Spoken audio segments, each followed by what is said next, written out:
Kartika Putri akui tak setuju istri viralkan aksi selingkuh suami.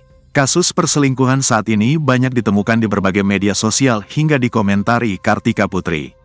Namun, Kartika Putri tidak sependapat dengan memviralkan aksi perselingkuhan pasangannya di media sosial. "Aku gak setuju kalau suaminya selingkuh bahagia karena viralin suaminya," kata Kartika Putri. Kartika menceritakan alasannya. Hal itu dikarenakan orang yang mengungkapkan aksi perselingkuhan atau aib pasangannya sendiri, sama saja membongkar aib dirinya kepada halayak. Karena seburuk-buruknya pasangan kita itu adalah cerminan kita. Dalam agama aku diajarin untuk menjaga aib sesama makhluk apalagi ini imam kita, ucapnya. Menurut Kartika, jika seseorang melakukan hal yang tak diinginkan termasuk berselingkuh, tentu saja ada andil dari pasangannya sendiri. Lebih suka introspeksi diri kurangnya di mana. Ya memaafkan, tapi memberikan kesempatan tentu tidak, tegasnya.